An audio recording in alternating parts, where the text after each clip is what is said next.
we will call to order for the sake of the minutes at 7:18.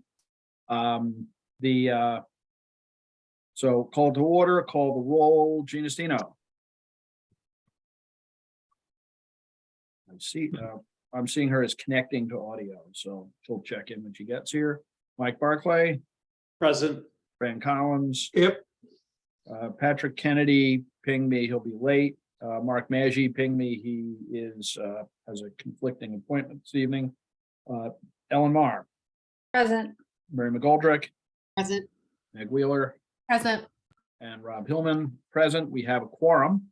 The first agenda item was a joint meeting with school administration and representatives of the school committee concerning the school budget, for which I'm going to let members of our subcommittee take the lead because they know a lot more about it than I do.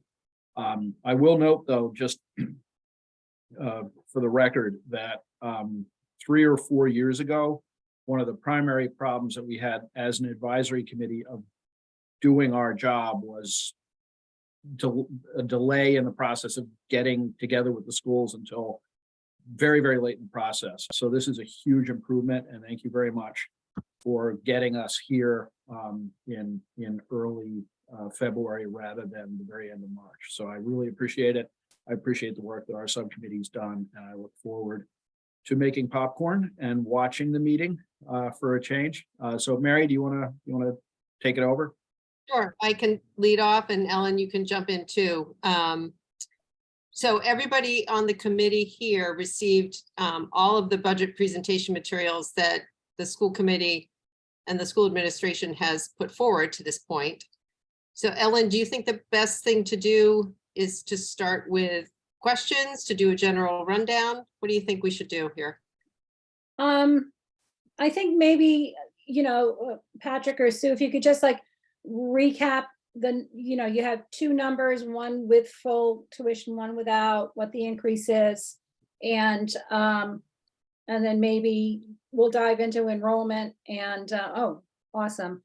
And FTEs. And Jean is trying to log back in, just FYI. She's been having. Oh, I see her. There she Okay. is. Good I'm evening, here Jean. now. Oh, okay, great. Wonderful. Shall I wait for Jean? She's here. I'm here.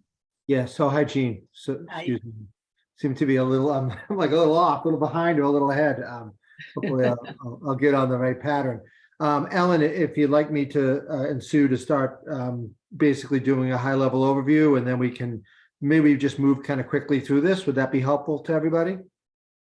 Yeah, I think so. Okay, super. So Sue, if you want to start with just the rollover requests, and then we'll kind of move on this together. Sure. So this is just a snapshot. This is part of our presentation that shows you what our FY23 budget is. It's a 22,345. Just to roll over our contractual salary obligations is about $684,000. We had an increase in circuit breaker of $468,753, which is a credit to us. Last year we had, I think, like 700,000. This year we are a little over $1 million. Small increase to special education tuition. There was a 14% increase to tuitions. However, we've had several students age out. So if they were still here, you would see a much larger number, but fortunately they've graduated and moved on. And then our projected retirement savings, which we try to, do every year. We know there's several retirees coming through probably at the very high step, and the potential is that we look to hire someone lower on the scale. Mhm. Rob, I'm not sure how you'd like to do this. I have a quick question. Would you rather hold them till the end, or? I was just thinking about that because of the kind of number of moving parts. I think it would be easy for a question to have to refer back 7 issues. So I think maybe questions as we go might make more sense unless it gets cumbersome, in which case we'll do something different. Okay. In that case, I have a question. Regarding the projected retirement savings, are these retirements you have in hand or those that you're 99.9% sure you will be receiving? We have two in hand. And I believe soon a third. So pretty confident in three. Okay, and then we know sometimes they trickle in. Yeah. And they are at the top, they are at the top step. Okay, Correct. great, thank you. I have a question as well. When you say that the contractual salary obligations line is $684,000, that is your, how many units do you have? Do you have two 7. in the school department? You've got a How many? teacher's unit, and a- Yeah, we collective- have the CTA, which is comprised of 3 units. And then we have our custodial unit and our food service unit. okay, Then, we have some that aren't unionized, like our bus drivers, but other than that, I guess that's it. That's everybody. Yeah. Don't you okay, have so, Dr. Sullivan, don't you have secretaries? Oh, I'm sorry, secretaries. Okay. So we have secretaries, ESPs, And and then teachers, teachers. they're and in then- one unit.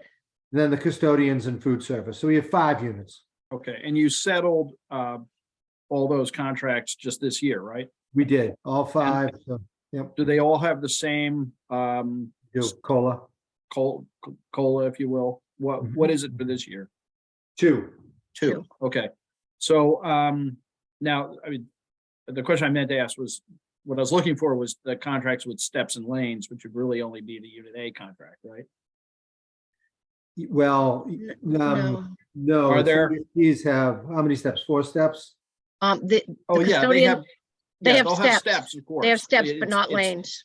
The lane changes, which Correct. I assume everyone on the call knows what that means, but in case anybody doesn't, and please, from the school department, correct me if I say this wrong, but steps are longevity steps, which are common across all kinds of our contracts. Lanes, when an educator gets a certain defined additional educational attainment, they qualify for to shift on the chart to a higher compensation. Correct.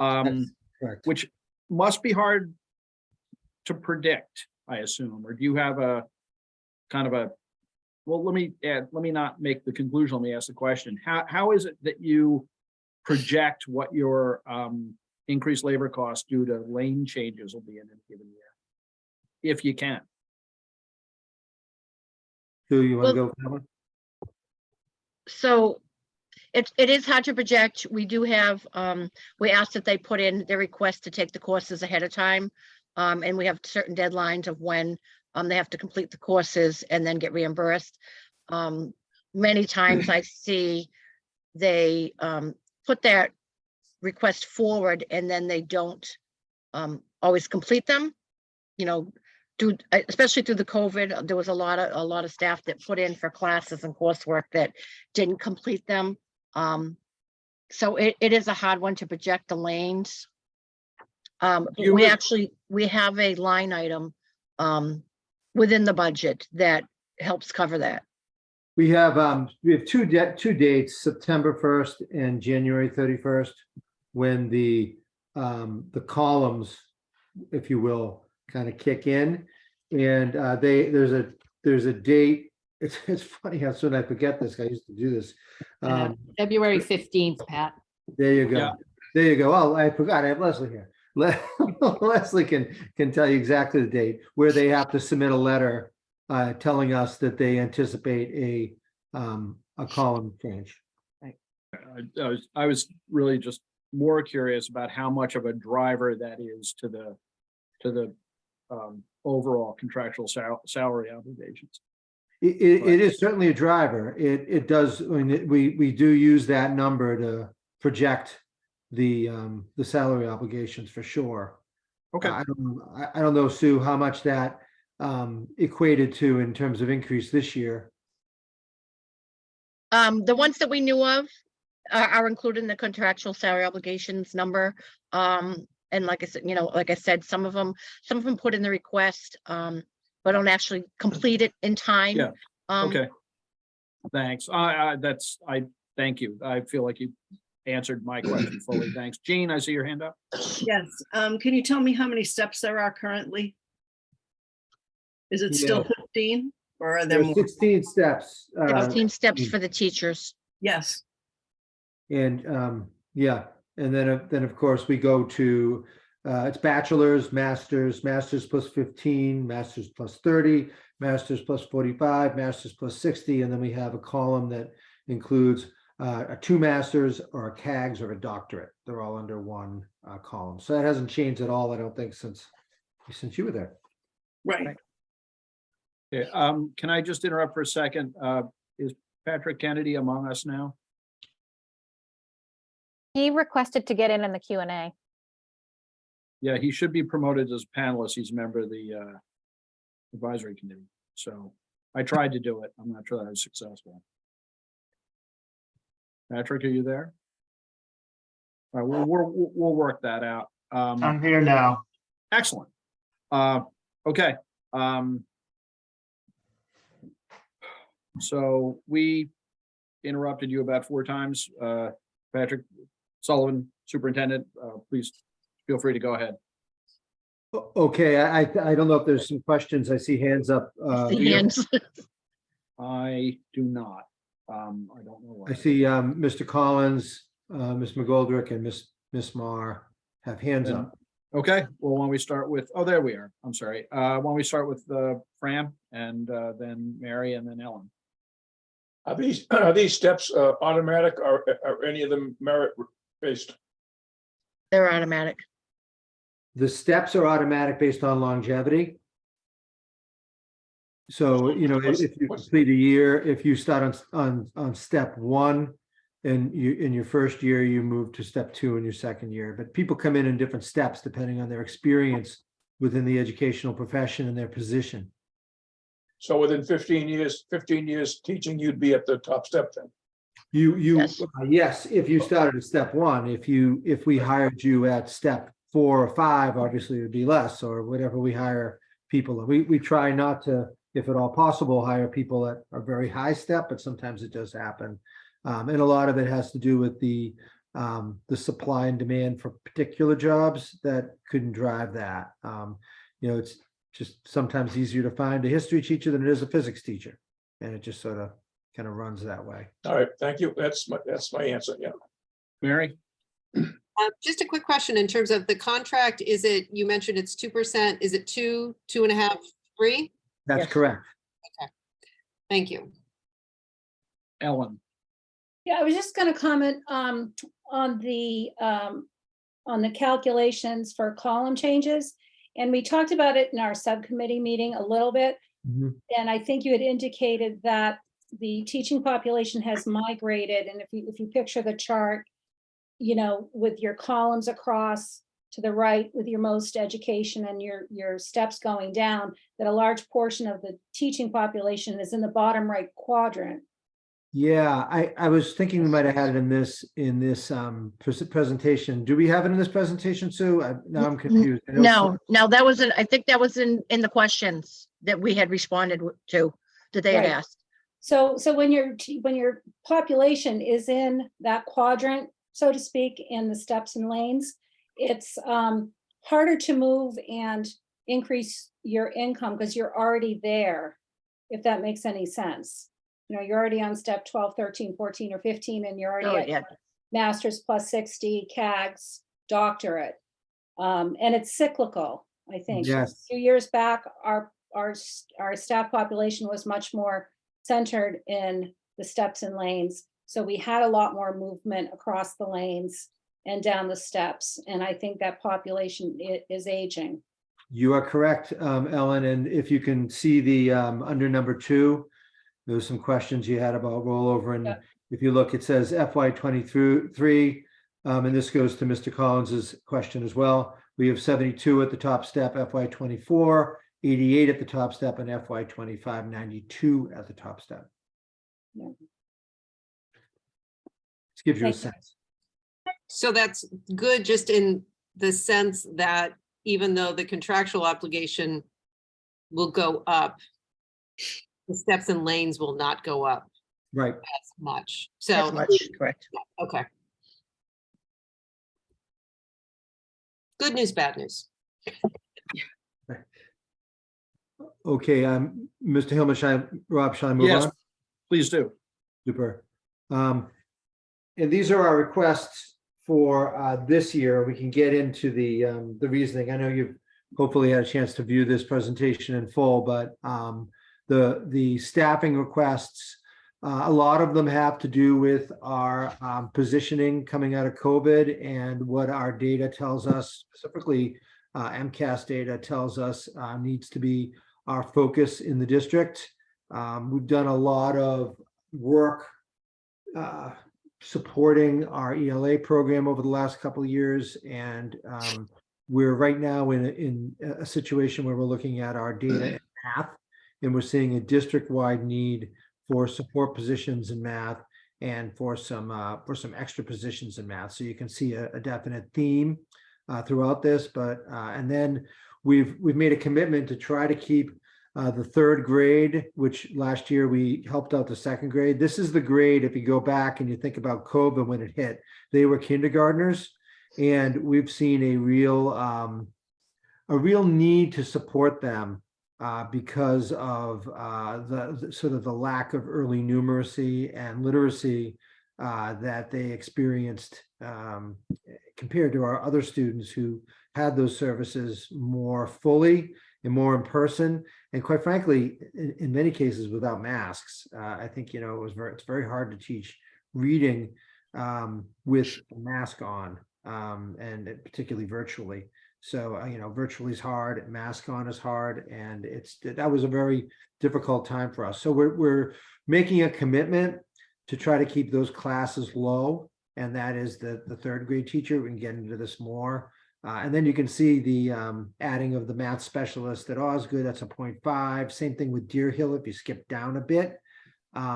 We have a math teacher at the middle school that will lower class numbers and will help us better support our struggling students because of the work that some of our supportive members in our school can do. Our math specialists we just hired, and then in turn replicate what we have at our middle school. We've seen some growth in our middle school because of our math specialists to a great degree, which we got last year, replicating that math specialist at the high school.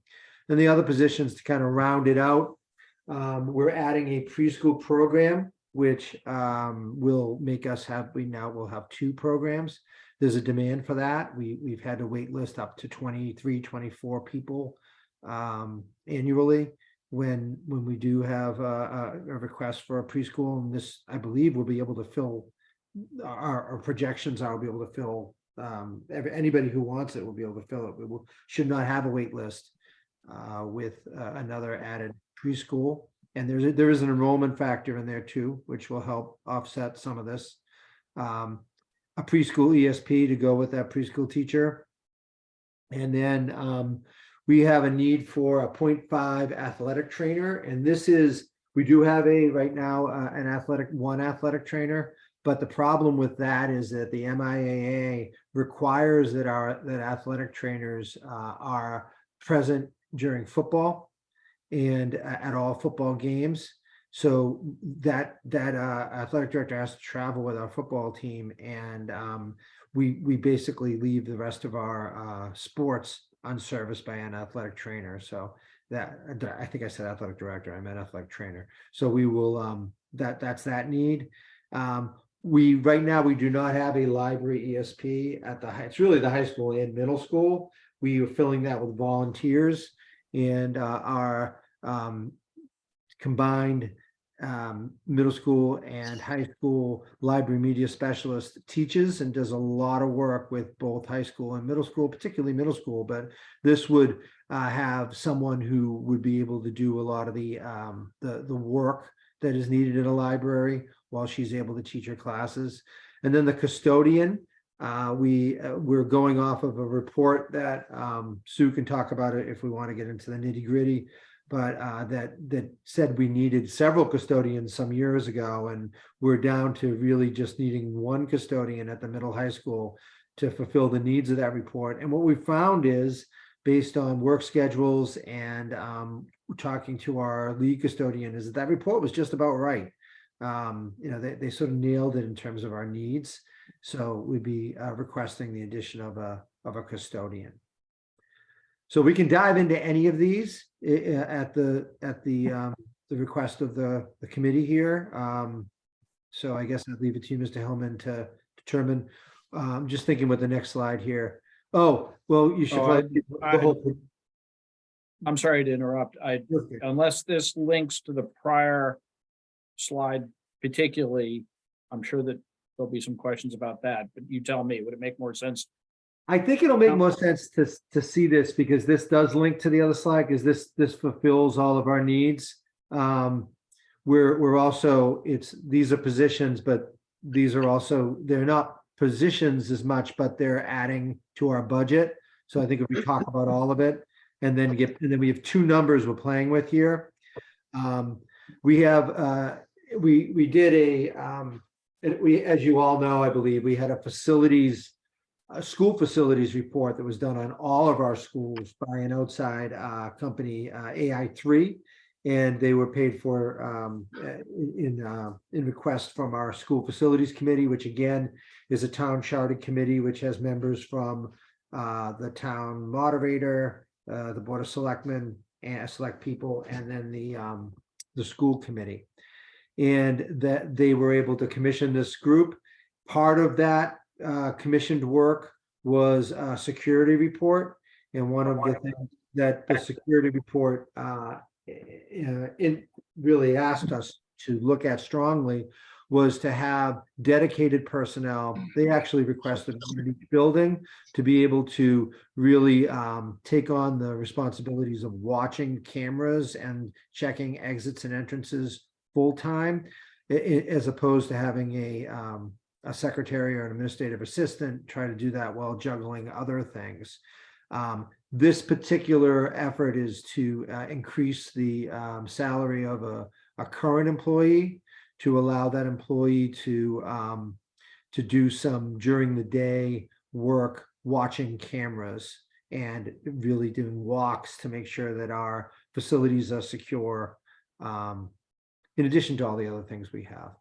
The human resources payroll is the same thing. It's to increase a current member of our central office staff who's very well equipped to handle HR matters, and it will work very closely in conjunction with the town on that.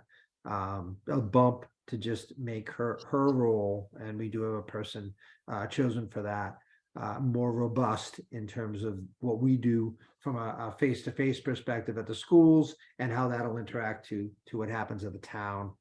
And then we get into really the double number matters, where we have, we're one of the only communities left, and I mean maybe 10 left in the state, who has a fee still associated with kindergarten for full day K.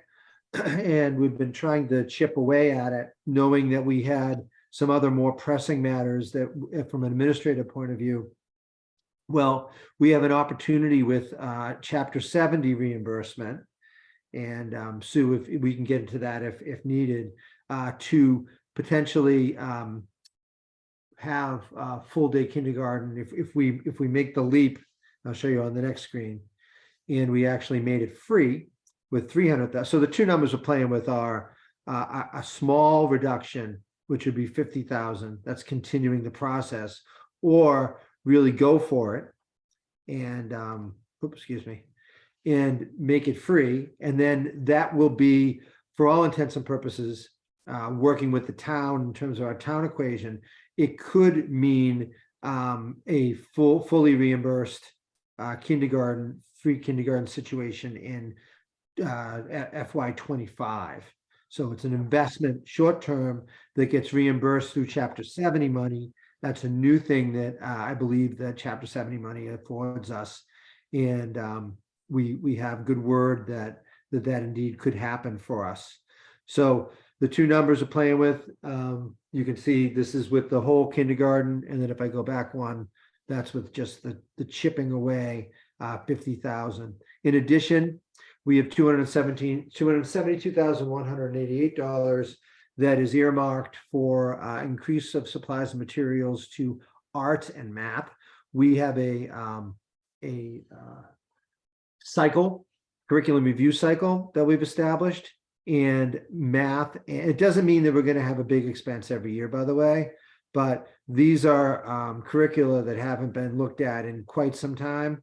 And now we were able to dive in and realize that just as we had adopted a new elementary math program, Bridges, which is seeing some great results for us, that we needed in high school math and middle school math as well. So making an investment, really a one-time investment in that, which perhaps that's a notable factor, by the way, you know, a one-time investment in terms of funding sources, but that would be an expensive, you know, something that's pretty large within that 272,000.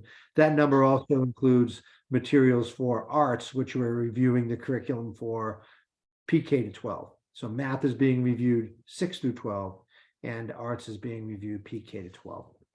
So that is for all intents and purposes, our two numbers requested are either $23,247,709, which is a 4.04% increase. That's just with the that's with the $50,000 kindergarten reduction, or the whole kit and caboodle, so to speak, which is 300,000, which comes to a 5.16 increase, and it brings the budget up to the figure you see there, $23,497,609. So now, Mr. Hillman, I believe we're probably. Well, thank you, Mr. Superintendent. I think that I see some hands up already, but I'm going to suggest that we go back to the labor cost, the staffing request page for starters. Although I don't want to put any limitations on my colleagues' questions. So I'm going to suggest that maybe we talk through this part and then into the other parts, unless people disagree. I saw Mary first, then Mike. Yes, I have kind of more of a 30,000 foot question though, which is, and maybe we want to get to that later. Which is, do you know at this juncture what the delta is between what the town has said they could do and your two proposals? And I know it's fluid because of the kindergarten tuition, but it may be too soon for that question. An easy question to ask is in terms of the new curriculum. Dr. Sullivan, for the math, is that figure, I think it's 272,000, is that incorporate professional development for the faculty? Should they need that to implement the curriculum? So maybe I'll start with that answer, and I'll defer to Dr. Scollins, if you can answer that one as best you can. Right. So it's really, and Sue, if I'm not mistaken, it's also includes supplies and materials for the district, not just math and art, correct? That number, Sue? Correct. Very small part Yeah. is an increase in supplies and materials. Right. The majority of it, I think, when we looked at the curriculum, it was about 50,000, 60,000 per. So math, secondary math would be about 50 to 60,000, and then the arts would be another 120,000 Altogether. altogether. Yeah. So, so not professional development, though. This would just be for the materials and the adoption of a new program for math or whatever other resources. So would there be other expenses that are incurred? I'm sorry, Mary? Would there be other expenses incurred to supply professional development to the staff? Yes. So that comes from my professional development line, or it comes from grants. Okay, so that's built into the line budget somewhere else. It's not, okay. Yeah. Thank you. Mike? Hi, good evening. So on a couple of slides before in red ink, there was it said there were 13.3 FTEs being funded from grants. I just wanted to make sure I understood when that stat flashed in front of me, that I understood what I was looking at. Because where that goes is I'm wondering, of the 8.5 you're requesting, are any of those rolling off of what was previously on a grant?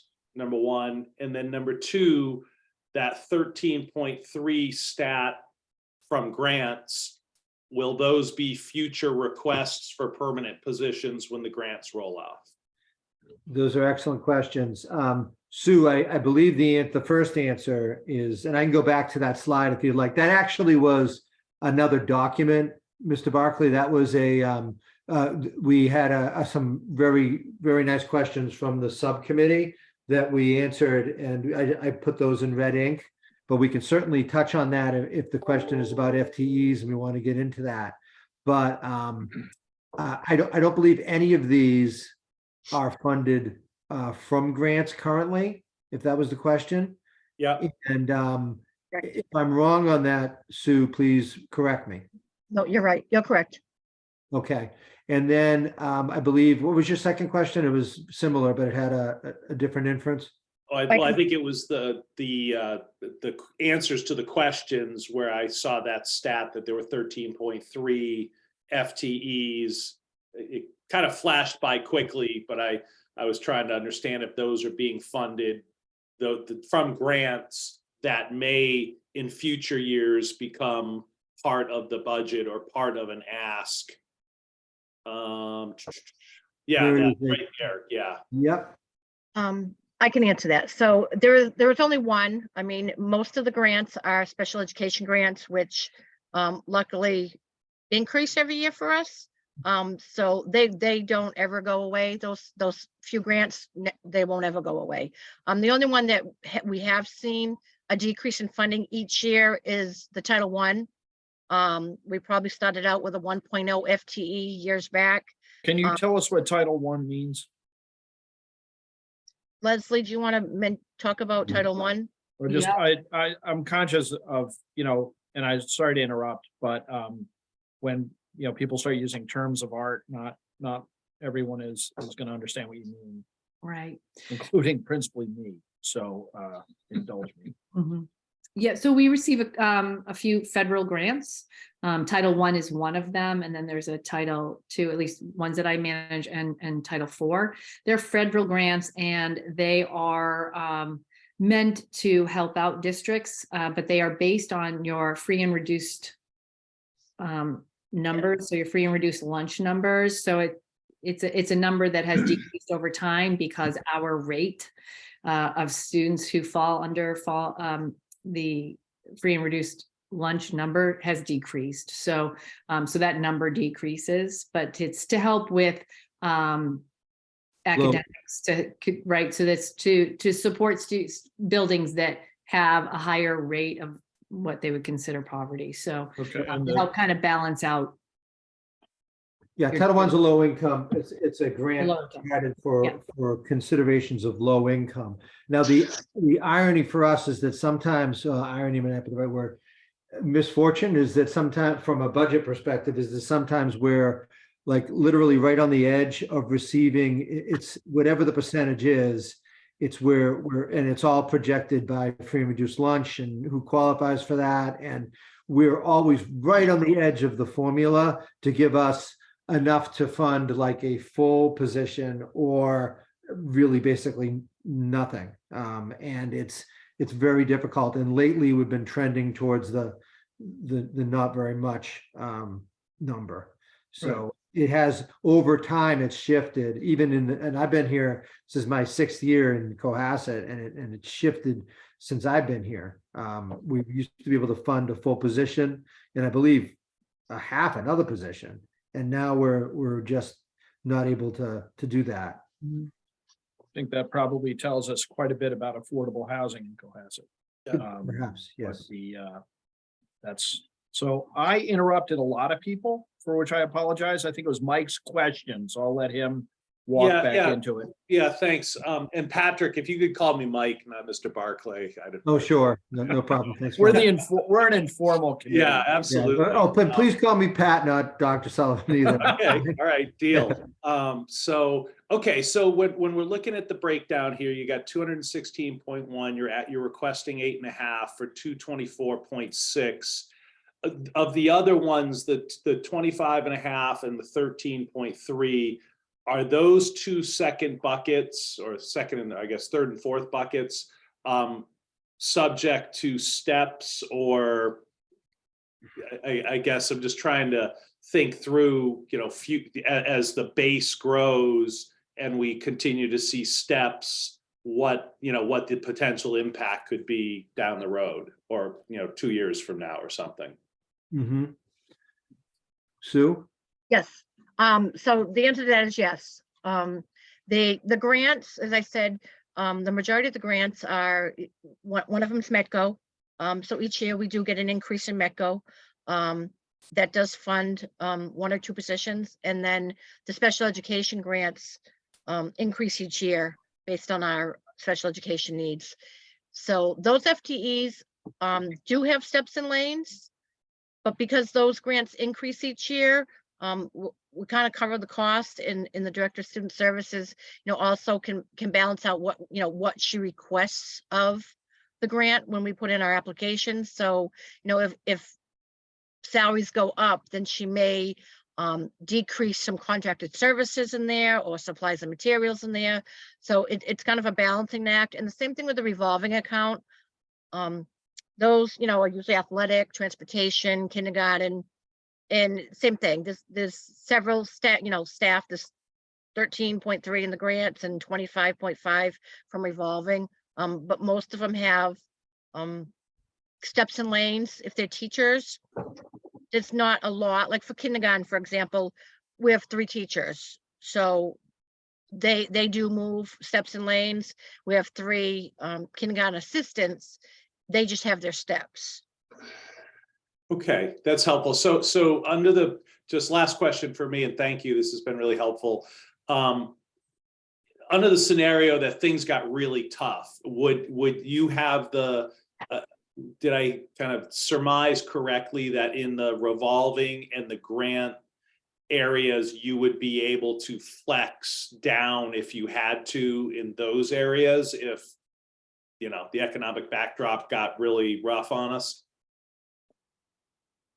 I'm not sure what you mean by flex down. I'm Well, sorry. they're not under, are they part of the union contract, I guess? Yes. So they are. Yes, they are. So, okay, so the grants, the ones funded from grants are also part of the union contract. So if the grants, if the grants came down, that cost would then shift to the town more. Correct. Yeah. Correct. The only one, really, the only one that we've been watching is the Title I. Like Pat said, it started at 1.5. We're down to 0.6. Each year they chip away a couple $1,000. So it doesn't really adjust to FTEs, by a 0.06 or a 0.05 each year. So you don't really see it as much because it's such a small absorption. Yeah. And eventually we probably won't have any staff paid, and we can write the grant that way if we need to. But we Okay. would be obligated, Mike, to pick that bill up. Yes. Okay, thank you. Ellen and then Fran. Ellen, you're muted. I had a question on the pre-K program. Will there be any revenue offsets? Because isn't pre-K a tuition base? So it is tuition based. And we're actually looking at the fees for our preschool tuition to see, because our preschool tuition right now does not cover the cost of half the program. The majority of the students are special education students, so we have to provide those services. And then we have the integrated, the typical kids that come in and pay the tuition. So we are actually right now, we met today and yesterday about preschool and what our rate is for tuition and is it comparable with other districts. So you'll see that at probably the next school committee meeting, it will come up. And will this second program have to be integrated as well? Yes. Okay. It's a mirror, the way we're looking at it, Ellen, it's just a mirror of what we have already across the hall. And we have we'll fill it. Yeah, it's just an additional classroom.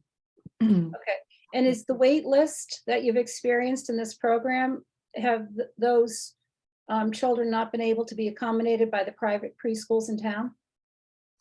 That I don't know. I Yeah. know that we certainly weren't able to take them and wanted to. And we believe that with this, this next second class, we may not have a wait list. So it might actually just be the perfect number of sort of supply and demand for us.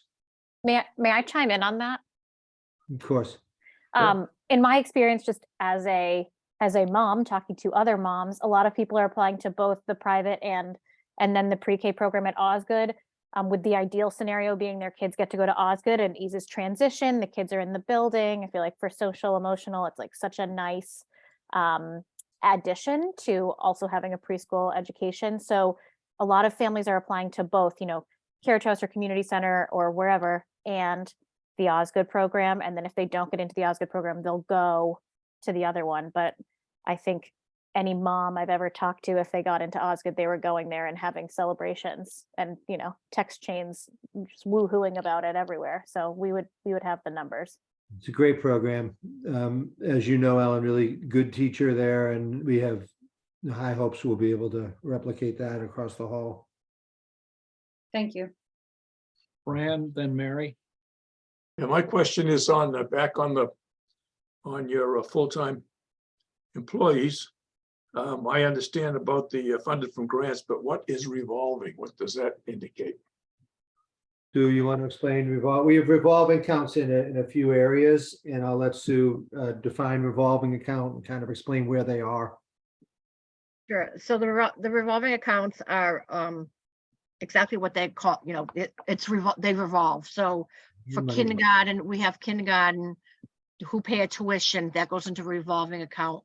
A portion of that tuition pays for the kindergarten teachers. We have the pay to ride for the transportation. So the pay to ride goes into a revolving account and offsets some of the cost of the transportation. Athletic revolving, we have same thing from the fees and all the money collected. It goes into the revolving account, and then it pays for a portion of our coaches or our referees or officials. So the money goes in and the money goes back out to support the program. Same thing with like the cafeteria. That's a completely standalone program of revolving. So all our federal and state reimbursements and all our meal sales go into the revolving account, and that pays for the total cost of the program and all the employees, the staffing, the food, the equipment. So that's a self-sustaining program. The other revolvings, we try to get them to support at least half. So the budget supports half, and then the revolving supports the other half. And Sue, and I don't want to speak out, I am speaking outside my area of expertise, but the revolving account is a narrow focus. Each revolving account is narrowly focused into what it can fund. So Yes. just so you know, it's not like we can use the revolving account necessarily to fund something that's outside of the, so if athletic revolving has to service an athletic need. Right. The food service revolving has to service a food service need, and so on. It has to go back into the program. So in other words, it's money from external sources that are focused towards that program. That's correct. Okay, thank you. Mary? Yes, real quickly. So the preschool program that you're proposing to, or the additional classroom, you obviously have a classroom available for that. We do. And then in terms of the revolving programs, what kind of cycle are you on to look at the fees for things like transportation and food and athletics and all of that? Yeah, well, we've been looking at that. That's interesting. Like, do we have a cycle for that? I wouldn't say we do. It's not a bad idea actually to have a cycle for that. Well, But I remember way long ago when I was on the committee. I mean, it had been too many years since we had kind of revisited how much we were charging for certain things, but still keeping in mind that it ends up being another tax on the parent population. But that's another conversation. No, you're right on, and not that it was as intentional as say curriculum review cycle, which was very intentional, but I know we have reviewed Sue, transportation costs, athletic costs, certainly fees for our facilities. You can keep adding here. So if there's other areas we've reviewed, obviously you're looking at pre-K, what we charge for kindergarten.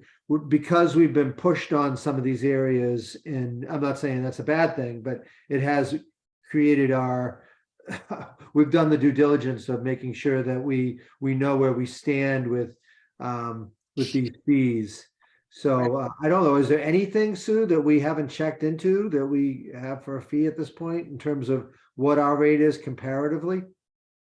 So I check the fees every year, annually, just to make sure we're comparable, to make sure that, if we're saying that kindergarten tuition is going to support half the program, then there are times that we need to raise the fees. And that's, like Pat said, we've done it with transportation over the last 3 or 4 years. We've had small incremental increases. The kindergarten, we've been trying to chip away going the other direction. But athletics was looked at. Preschool, as I said, we've looked at it over the last few weeks, especially with the add of this program. So I believe at the next school committee meeting, you'll hear a proposal on increasing that a slight bit. Still won't completely cover half the program. It would be too big of a jump, too much of an increase to the tuitions, but I look at them constantly. Our rental fees, we just did that over the last year. Yep. So it's pretty much, we look every year, and it works in 2 different ways. Like kindergarten, we've tried to reduce, so we go down, and then the other ones, obviously fees go up because cost of everything goes up, cost of staff salaries go up, supplies, materials go up, transportation costs go up. So we've pretty much hit, I think, all of our revolving accounts. Okay, thank you so much. Fran, your hand is still up. Is that Yep. vestigial? Or did I you have a another question. Excellent. Last year, we hired a new teacher for the 2nd grade because of increased enrollment in that grade. And this year, that cadre has moved forward into the 3rd grade. Hopefully, they all made it. And we have a new teacher. Now, what happened to the teacher that we had in the 2nd grade last year? So the incoming 2nd grade is larger than the outgoing 2nd grade. So we're gonna need. Again, this year. Yeah, so part of the move for both the 2nd grade position last year and the 3rd grade position this year is to really help that grade level who started in kindergarten with COVID. But the groups that follow them are larger than the group that will be going into 3rd grade. So in other words, your question's a good one, because you would think we would move that 2nd grade position up to 3rd grade. Exactly. Follow, but the problem is the group that's coming in behind them is even bigger. Thank you. Well, Okay, Well, bigger by how many? well, that's a good question. We can look at that because let's see. Now I get lost in these. Let me just take a look here. had an enrollment document. Yeah, we do. We do have an enrollment. Oh, yeah, let's do the enrollment document. Okay. So actually, I think this might suffice, although we do have an enrollment document, because I did answer that here in this document. So, because you can kind of see, well, that's FY24. Okay, nope, you're right. The enrollment document's going to do it.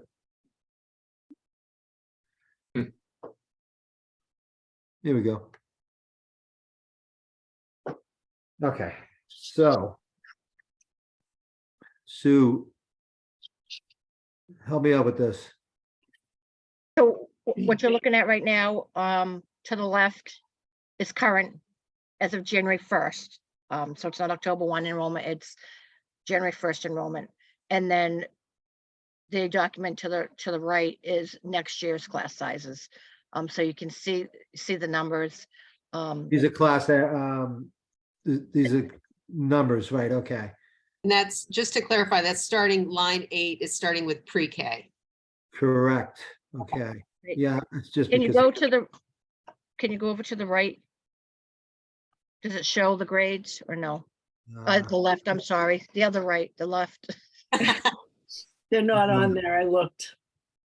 Yeah, you have to reformat the document and Yeah. expand the So print. line 8, where you see the 27, that's pre-K. Okay. And then in FY '24, you see it's 48. So we can't quite double, because we're not sure how many special education children will be in that classroom. So we have to leave room, for those children first, and then we can open it up to, the typical students that would pay tuition. And then you So can to, see- so to answer your question, Fran, 107 was our number for second grade last year. Yep. And for the incoming second grade, it's going to be 125. Good, okay, well, there you go. That answers the question. I just wanted to be sure that we weren't just gonna keep adding teachers as we went on up and, Now the question, obviously, we're trying to make that commitment to that 107, which isn't a giant class, by the way. I just want to make, I mean, you all have seen that, and I'm sure, but our commitment is to help because that group is, we feel vulnerable because of their early learning needs. We're just, we made the commitment, knowing that the larger class is coming behind it. So it wasn't like we're, we were basically investing in a year, knowing that we were gonna have to, I would say, support that group with another teacher anyway, the next group coming in because of the numbers.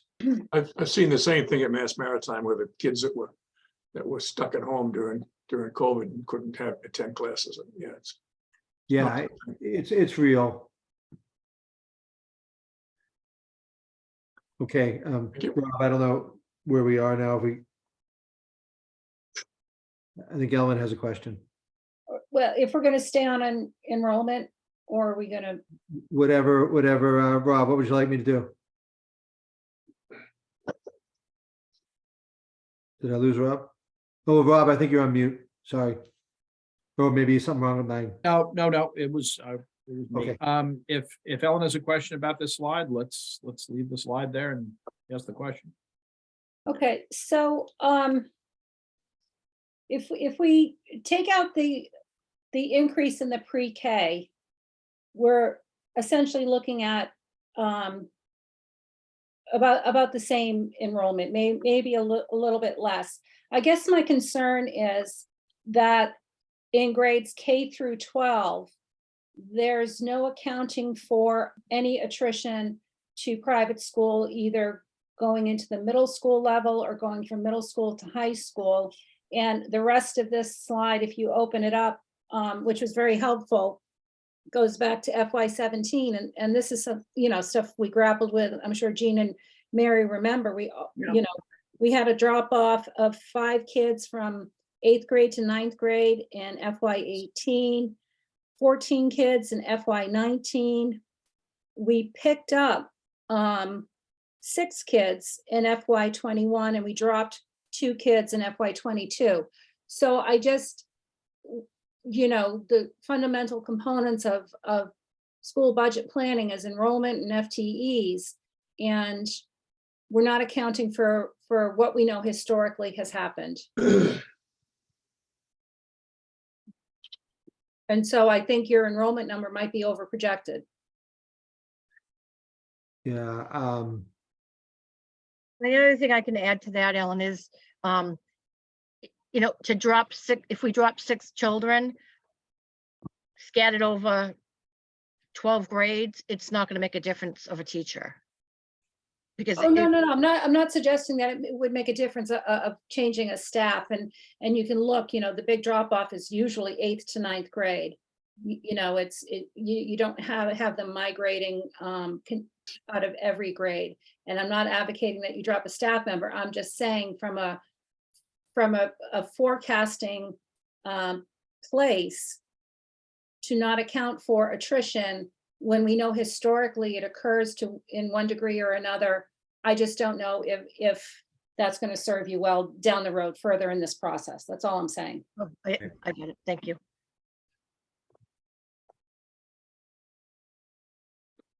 Okay, shall I go back to the other? Sure. I think No, I'm back. When my wife has a shift out delivering babies all night, I'm basically the butler for a dog. So I apologize for disappearing from time to time, but I've just locked him away. So, I get it. so I missed the last 30 seconds. Are we back to staffing? I have some questions about that, but I don't want to get in the way of anyone else. I believe we are, but I certainly would go back to that slide if there's more Well, questions. the one that's the staffing request that you have up there now is something I've got a couple of questions about, but is there anybody else on the committee that has? Okay, then I'll ask a few. So I'm looking at this, I'm counting 8.5 new FTE positions, yes? Yes. Yes. At about 500 and some $1,000. I'm not asking you to do quick math, that's not fair. Well, I just did it, yes. So I'm looking at the numbers there, I assume they're estimates, the 66 and the 33. $66,000 represents a teacher at sort of what career stage? Is that? Yeah, that is a master's. Masters 5, maybe 5 or 6. Well, I'll tell you exactly. It's next year. Yeah, it's master's 4, which is sort of where it's kind of like the magic number that we sort of, budget on. If you've got somebody with those characteristics, you've headhunted somebody with some experience and the additional degree. Is that- And we typically in Cohasset have hired, teachers. That's about right, and on an average for, you obviously you're going to get an all-star right out of school, but then you're going to get someone who has more time in the profession, who comes forward with our committees too. And that's a pretty good balance. So your estimate is that on average, you're Yes, going to fill 8.5 positions, you're going to fill them at roughly these rates. Okay, I just want to know where they came from. that's what we found. That's about right. One of the things I heard throughout your answers are that, and it's not our place, I don't think it's our place. I'm 1/9 of this committee, so my opinion's worth exactly that, but it's not really our place to question the pedagogical considerations. You're the experts. Some of the people on our committee have loads of experience with it, and I would defer to their Sure. opinions. Yep. And I hear you saying that a lot of these increases are made necessary to play catch up for all these students whose educations have been disrupted over the last, since the spring of 2020. Mhm. But 8.5 FTEs, that's the forever commitment. I mean, these people come in. Hopefully you hire excellent teachers, you fill these positions, and on the first day of their 4th year, they have professional teacher status. They have the protections of the, under the contract, although, positions can be eliminated. But has the school committee considered 3 years from now, when these disruptions have been addressed, sunsetting any of these positions? Yeah, honestly, my feeling is, and I felt this way when we were advocating for more reading specialists. For instance, we just hired a math specialist and a reading specialist at our middle school. We hadn't had one. It was it's rare to find a middle school that doesn't have a math or a reading specialist. So like to sunset them would, to me, we needed that pre-COVID. And I would say that I don't think any of these are frivolous. Adding a 1.0 math teacher at the middle school, I can see like Ellen's point about enrollment, and would that be something that maybe down the road we wouldn't need? That's possible. But again, I was just asking if there had been any, if there had been any thought given to that. I'm not Yeah. suggesting that any of these are frivolous, nor do I want to send a message to your potential recruits that there's this committee out there, putting a circle around them saying, 3 and out, thank you, because we're not. I mean, it's about managing your whole payroll and how you move people around and fill positions that become empty. But, we have, town revenue is going to increase, if we're lucky, about 3.2% a year. If we're unlucky, 2.5% a year. We're really unlucky, less than that. And at 4% and at 5%, the school budget becomes a bit of a zero-sum game. If the school department is going to get these things, where are they going to come from? There's a finite budget. You know this. I don't mean to sound condescending, but it's our job is to raise that question. That's what the advisory committee or a FinCom does. And the long-range concern is that when you add staff, I would imagine 75 to 80% of your budget is payroll. Sure. Most school districts it is. I mean, that's natural. It's how you do your job. Yes. But all of these salaries, if you hit your number and hire exactly these people, they're getting 2.5% more next year, 3% more the year after that. And if they're coming in at step 4 and they're smart, they're the kind of people you want to hire, the smart and ambitious ones, they're going to start zipping up lanes as well. So, there are other committees out there like the Post-Employee Benefits Committee who I would imagine are just, sitting and weeping over the prospect of building this into their budgets as well. I just think that, I don't think I'm saying anything that everybody in this call doesn't know. And we have exactly 2 people watching from outside of our committee, both of whom are, one of whom is a town employee and the other is a fully engaged member of the public. But I think it needs to be said out loud from time to time that,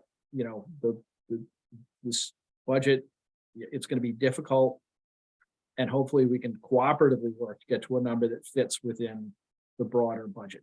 So maybe I've made my speech. I don't know, but. No, I hear you. I guess I would say there isn't a position here that I couldn't have advocated. I wouldn't have advocated for pre-COVID. They're all necessary. They're just more, the need is more projected and prominent because of what's happened recently and the data that we have in regards to how our students are doing in these areas after COVID. So it's I think these are positions that that will stick around and will help the district immensely. And again, we're always looking at enrollment and what that would mean to our staff. But programmatically, I think these are kind of bringing us up to where I had hoped we were pre-COVID. I get that. It's just there's this ugly Malthusian mathematical problem that we all have to grapple with. So there, I've now made a reference to Thomas Malthus. I know. No, and I get the post-employment. I mean, that is a concern, but we also have to grow our district. So it's a very hard. It is. It is absolutely hard. There's no doubt, no doubt about that. So I don't want to. We're over time, but I feel justified in being over time on the school budget as it is the biggest component of the budget by a big margin. So I think we keep going until you're satisfied. You've told us what we need to know, and the committee is satisfied. It's asked its questions. I saw Mary's hand, and then Mike's, and then Fran's. It's just wild. It's just out of control here this evening. Mary, go ahead. Just real quickly, Patrick and Leslie, I think it might be useful for the committee. This is something that we went over in our subcommittee meeting. If you could just share, for example, the process that Ms. Saranka went through with the ESPs and how that number was actually reduced. I mean, those are also good things to hear in tandem with the hires you're proposing. Yes. So Barbara Sawanka, who is our director of student services, all for in the big scheme of things, rather new, hasn't been here too long, did a real in-depth dive into our ESPs we have picked up during COVID, ESPs based on the need. And obviously, most of our ESPs are based on the need for special education programming for our students.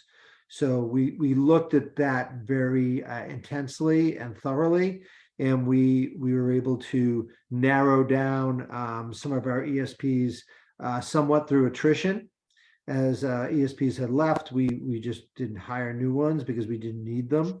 And Sue, do you know what the number is that we were able to cut it back? At least 4, was it? I want to say it was between 4 and 6. I'm not 100% Yeah. sure.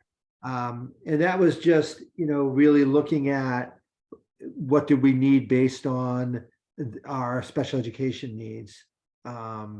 So, that's thank you, Mary, for bringing that up, because, that was important in our feelings that we could add perhaps some additional ESPs in this programming request.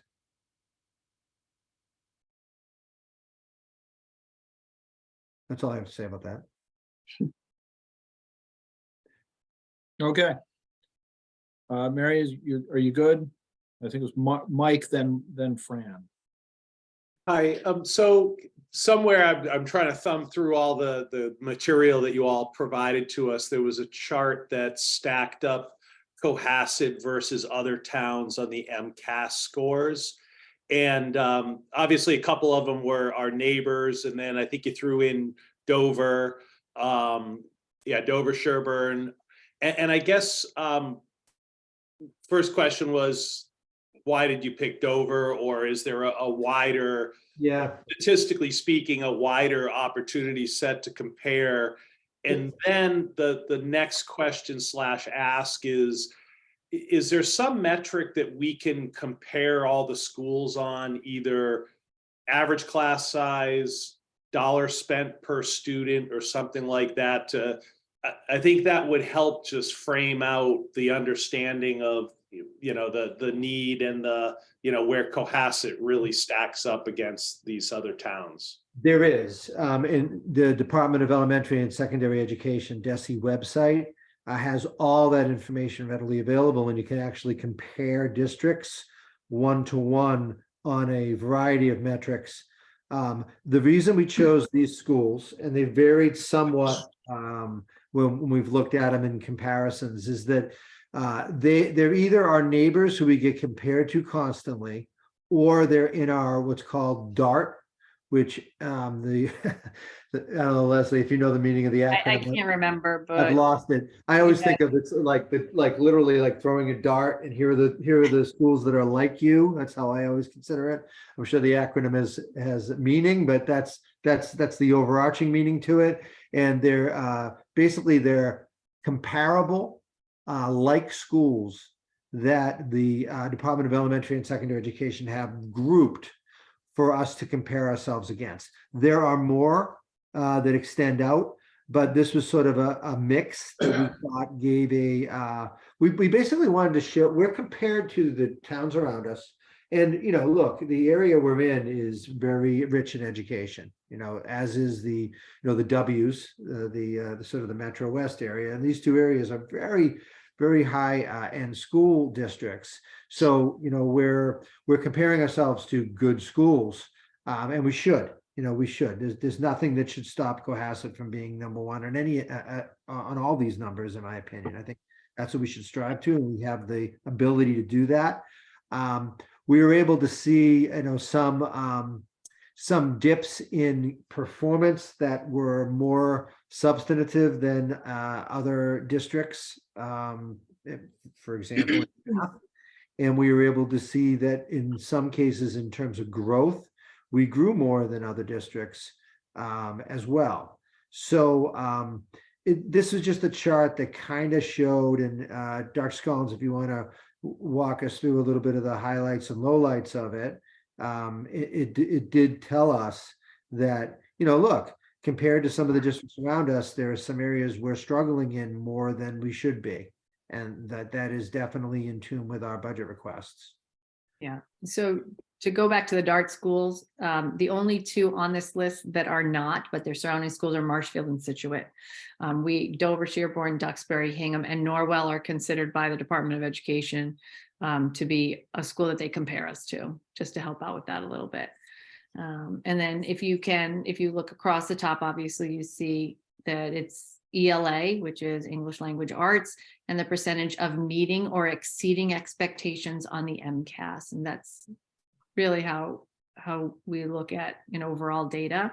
So in grades 3 through 8, you can see that we were at 67% of our students were meeting or exceeding expectations. And then if you just look down, you can see those other towns in the comparison. So we're kind of in the middle a bit. And then for math, again, it's the same, meeting and exceeding expectations for grades 3 through 8. And we are on the lower end there for math. And then if you look at, you can see our growth, although our growth is good, we look for 40 to 60% is typical growth when we're looking at that for our students. So we did have nice growth. And obviously we are trying to do some recovery from before. And when we're looking at that growth, we look, typically it would be from the year before, but they actually used the 2019 pre-COVID numbers and then compared that to look at what our growth is. And then if you look across, you'll see that science is only in grades 5 and 8 on this list. And you can see where we're at. We're at 58% for meeting exceeding expectations. There is no growth because it is not a year-to-year assessment in science. And then ELA for 10th grade, and this part of graduation requirement for students. We are at 77% for ELA. And again, there's no reason we shouldn't be at the top. And then math is 67%. And again, growth is strong, which is nice. But again, we should be at the top. There's really no reason not to. And so that's why you see also that focus in math. We've had a real focus on ELA in the past several years, like Dr. Sullivan said. And so now focusing on math, this was pre-COVID. I think Dr. Sullivan already mentioned that. But certainly it has been, because of COVID, it's just been exacerbated. So, right. So we just need to really look at what we need to do for our students. And Mike, you mentioned, I'm sorry. I was just saying that we do need to beef up what we have so that we make sure our kids get what they need. Absolutely. And Mike, you did mention cost per pupil. That's an odd number to me because I looked at that very closely because our cost per pupil is high compared to some areas, some places, and maybe you've looked at that. The problem is if you dive into it and you look at some of the factors that constitute that number, I'm not exactly sure, like for instance, health insurance and the amount of money that a town pays for health insurance is factored into that. And that is one of the factors that really makes our cost per pupil stand out. I would think it doesn't seem to function as it should, the number based on what we provide our students because of that particular statistic. So you really have to dive into the way they're computing it. I just spent a lot of time doing that and it was kind of vexing to me to see that. A lot of it had to do with health insurance paid. Health insurance paid to the teachers though, right? Correct. Right. So the teachers are getting good health insurance. Yeah, so I guess just like all data, you can kind of twist it however you want. But I guess what I do see, in the growth, the growth that we're seeing is certainly above average relative to everyone else. So I'm a big fan of looking at things in the trajectory of where they're going. And it would seem based on the growth statistics that the trajectory is pretty strong in Cohasset. We think so. Our achievement levels are low though, compared to where we want them. And also in comparison to some of our AP scores. So, there's some work we need to do in, making sure that we're getting the full components of the standards. Because to your point too, Mike, you're right about the growth, but if we really want to close gaps, our growth has to get higher. It has to be higher than the 60, then that's 40 to 60. That's where you close the gap, right? We keep status quo, which is good. And you move kids along, but if you really want to close the gaps, that percentage has to go higher. Okay. All right. Thank you. That's really helpful. A couple of things just quickly. At some point, not in the middle of the budget process, it'd be interesting to have a longer conversation about the comparative usefulness, if any, of costs per student, because the town has shifted a lot of costs into shared budgets and other things, but let's not do that now. There's maybe even another question, what, if anything, MCAS actually measures as opposed to perhaps other metrics, but that's out of my lane as well. So I had Fran and then Ellen.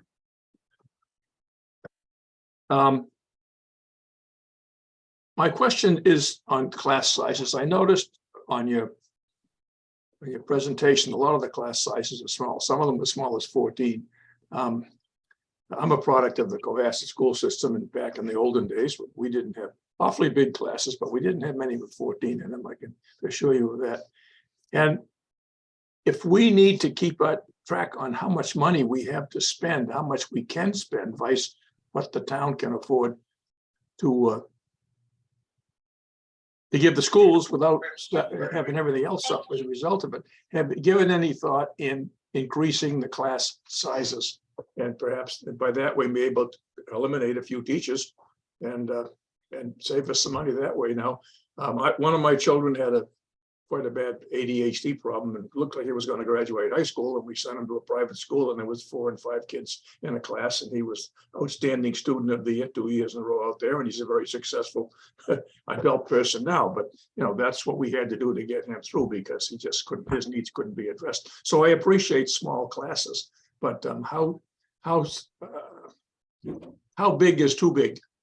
Is a 23 or 4 kid class too big? Well, we have some contractual numbers that that we've talked. We worked with the CTA, Class Teacher Association, on, and then we've also made commitments to the community to try to keep our class numbers low, particularly in our elementary levels. So, Fran, you're right. That would be as a bad idea list for us.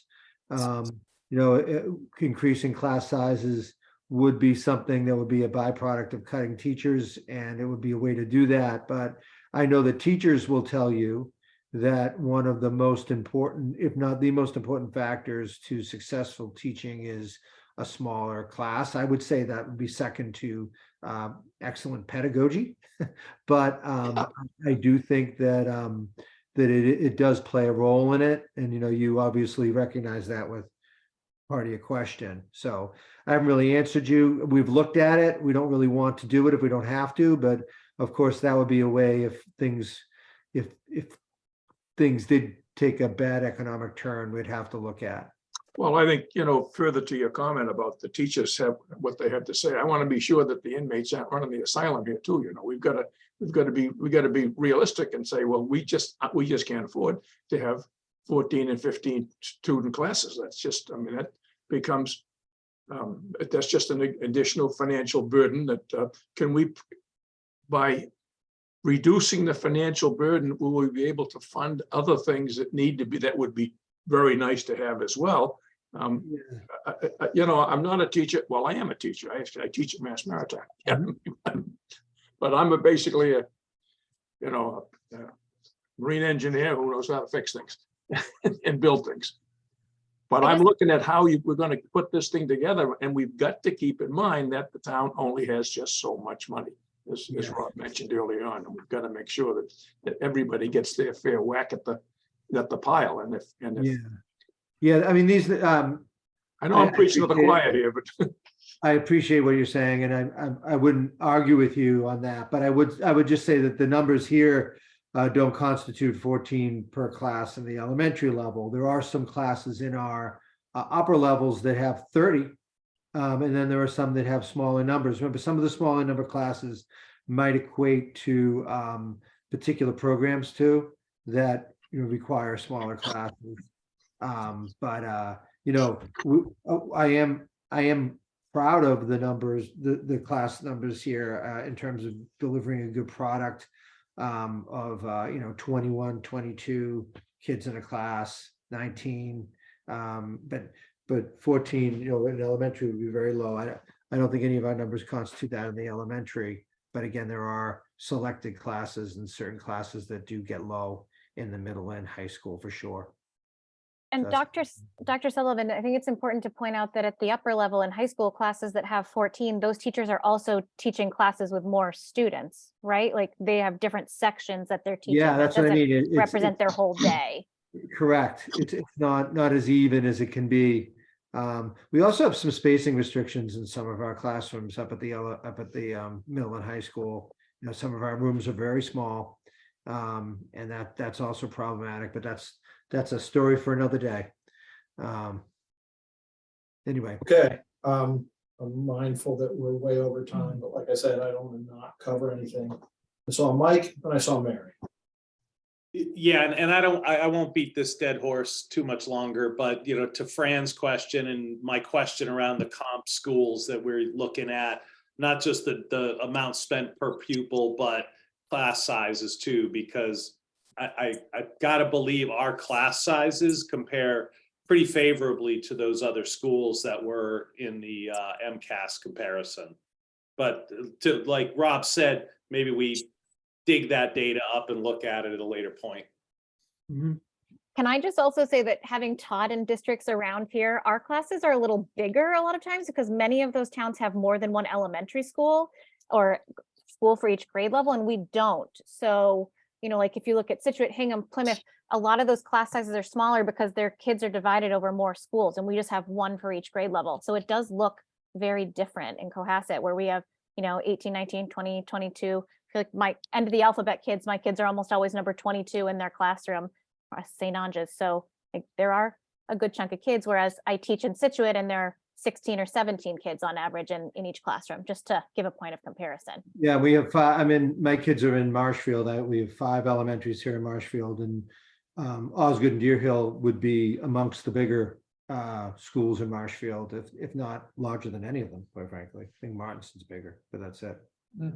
Okay, that's interesting. I had 2 go through Hingham, and a class size of 14 would have been really small for going through the Hingham school system. In fact, I don't think my son even got to that size until he got to high school, where there were like an AP class where it was going to be much smaller. But Yeah, I don't think we have a class of 14 in the elementary. No, Yeah, that's the same scenario in Cohasset. In an AP class, it might be small, but in elementary school, you're mostly around 20, right? 2021. Yeah. Right. okay, that'd I be thought I read on your submission there for the size of the second grade or third grade that the class size was 14. That's where I got with that number. I I didn't. think just it's follow up. 17. That was the remember, that's the group that we're trying to really help. Oh, I understand. So that would be 17 or 21, I think, was the two numbers. Okay. Mary? Yeah, just maybe to round things out a little bit. Lydia, would you just be able to talk about what your process is now going forward in terms of the school committee? And I'm assuming you still have your public hearing on March 1st? Correct. Yes. And I think Susan's been so great at having us all on schedule this year and having a timeline right from the beginning of the year. So we have our public hearing coming up. And we've already met about the budget, I think, during 2 school committee meetings, maybe in December and January. I lose track a little bit. But I feel like our process this year has been even more comprehensive, perhaps, than in my past years on the committee. So we'll be meeting, we have 3 meetings in March. Is it March 1st is our hearing? March 1st is the hearing, and I believe, Lydia, March 15th is the final vote on the budget.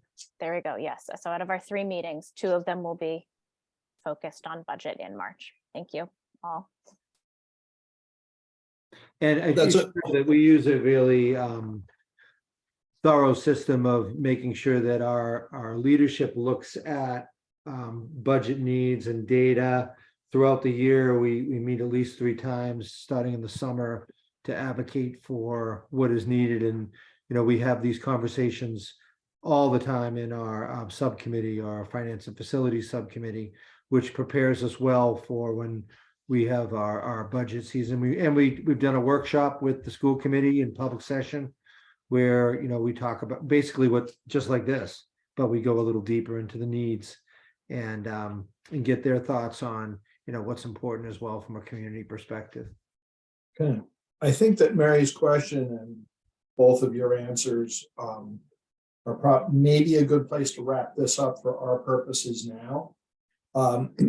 At some point, we'll also be looking at school department capital requests, but we usually look at them after our friends on capital budget have taken a pass. So we'll be looking forward to that. That's sort of a separate category. I'm gonna, encourage, I think my sense is that there's been progress about the dialogue between the school department and town administration about, helping each other to get to a number that works. And Yes. our job, excellent. And our job is to help that process if we can. We make a recommendation to town meeting on the entire budget. I think we have, consciousness of the budget autonomy of the school committee. We know that. We respect it, but I think this has given us an opportunity to, well, two things. When I got hired for the advisory committee, couple of the people who told me what we were supposed to do is to ask the good questions you would hopefully get at town meeting and help, to defend the budget that's there or to respond to questions ahead of time. So I think I'm pretty confident we've done our job tonight and earned our princely pay. And we thank you for your time. I know you've long days and long meetings of your own. So we may reconvene as a committee to talk about it a little bit, but unless there's some urgent reason, we may ask for more data, but I can't see a scenario in which we'd ask people to come back. So thanks very, very much. Does anybody else in the committee have anything before we let these nice people leave us?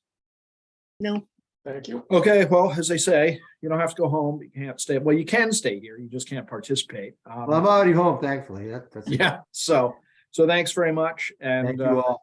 if Thank you'd like you. to Ring off, we'll do our thing. Good job. Thank you all. Thank you all. It's been great. Good night. Bye-bye. Wow. I'm not sure that great was the summary I would have given it if I had been invited to our meeting, but it's nice of them, to not be throwing, slightly rotted fruit in my direction. So I thought that they came prepared. I think we had a lot of good questions. Why don't we, when we talk about, at some point in our departmental discussions as the budget gets built, we can loop back around to maybe talk about it. But if anybody on the committee has any comments right now or information that you would want, either mention that or let's get it together for next week to get across the table. Ellen, then Fran. So, because Rob, you had indicated, would talk about, when we're talking about the per pupil cost, and Dr. Sullivan indicated that health insurance costs were part of the calculation on DESI. I'm not sure about that because the health insurance costs are above the line and they're in the town budget, not the school budget. And DESI doesn't report the town budget. They report the budget that the operational budget from the school. So That was one of the things I was referring to when I mentioned Yeah. that there are a lot of shared costs. I just didn't make it anywhere near as clear as you just did, is that I think that there is no apples to apples comparison on per pupil costs unless you unpack the funding of each town. We've put insurance and portions of IT, and the town budget has pulled things out of the school budget in a variety of ways. So I'm not sure that any two cost per pupil calculations are meaningful at all without doing accounting that I'm not capable of doing. In other words, yes, I agree with you. right. I'm sorry, did I cut you off? I may have. No. And right, you have to know how each district is funded to interpret the per pupil spending allocation. I will say though that it's interesting that Dr. Sullivan commented that we're Cohasset is now on the higher end when you look at the DART analysis on DESI, because not too long ago, we were not on the higher end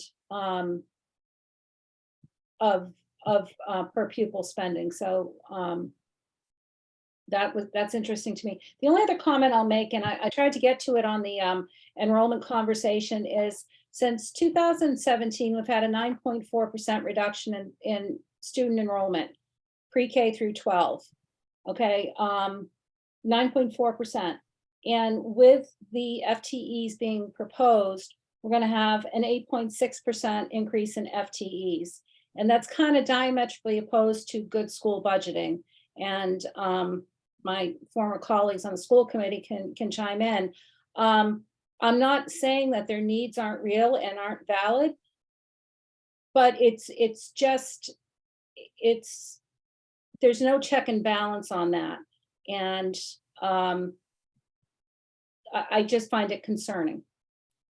And it's not all, like, I was pleased to see that most of the staff increases this year were academic and in the classroom, because in previous years, on my time on the committee, it was in social services support, for lack of a better expression, adjustment counselors and school psychologists and more aides and more services for social emotional learning, and nothing specifically in the classroom. So, and I'm wondering in hindsight, was that direction contributing to the lower than desired MCAS scores? And now we're putting the resources back in the classroom to get the desired academic results, that the community expects from a district like Cohasset.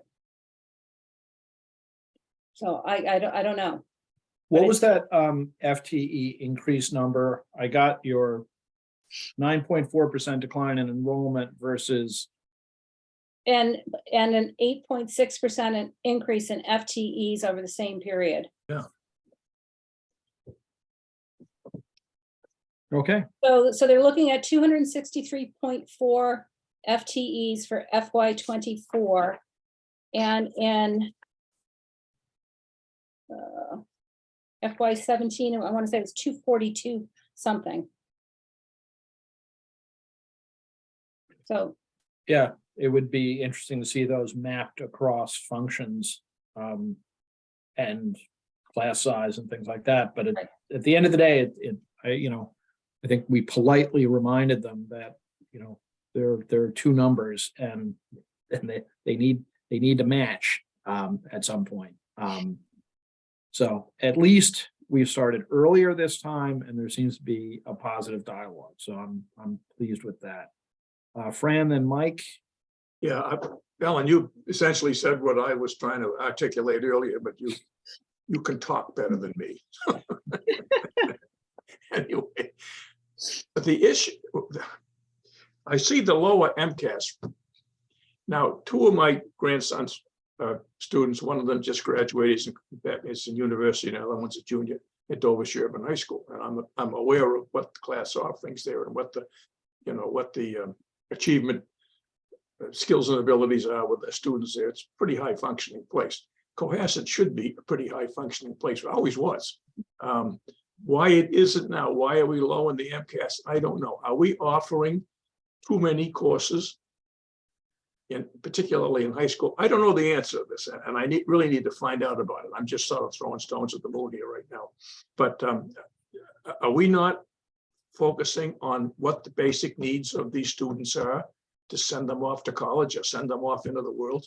And again, what I'm seeing, I teach at Mass Maritime Academy, as you probably know. I'm seeing students from all over the country and all over the state, everywhere, and I see a terrible lack of basic knowledge, in everything, in civics, in history, in geography, in English, and mathematics. Someone said, these kids can't do long division. I had some seniors and I gave them a simple long division problem, which is what you'd have to do in daily work. Gave them a piece of paper and pencil, they couldn't do it. And it wasn't just one or two, it was several of them. And I'm just saying to myself, where are we letting these kids down? Why are they not coming out with the basic foundational skills that they need to be successful people? Are they just, they're slaves to the to the telephone and to the compute, to the calculator? I don't know what the answer is, but I'd like to go and talk to Pat Sullivan about it a little bit. I talked to him a few years ago, but he didn't think it was a problem, but I see it as a big problem. So what are we doing in the Cohasset schools that's not allowing us to let these kids really show who they are and where they come from? We're not dealing with low income, uninterested, uneducated parents or backgrounds. We're coming from pretty high functioning people in most cases here. And I don't quite understand why we're not doing any better. So anyway, that's my little speech. And maybe some of you people that have younger kids in the school, my kids have long gone. So anyway, there's my comments. Thank you, Fran. Mike? Yeah, I was just gonna say, I mean, for comparison purposes, while the cost per student may not be a perfect metric, I've got to believe that the vast majority of the costs are mapped. You can map them among the schools, and while not perfect, it's a data point to look at along with class sizes to do some kind of comparison. You're never going to bat 1,000 when you're doing statistical analysis. And, so I do think it's a worthwhile exercise to try to stack Cohasset up against other towns on a couple of different metrics, just so we can see generally where they stand on those. Fran, to your point, unfortunately, the reason things like civics don't get taught anymore is because there's so much focus on teaching the MCAS and things that they need to do to fulfill these state requirements that the other, more liberal arts or, writing, civics, things like that go by the wayside. So important.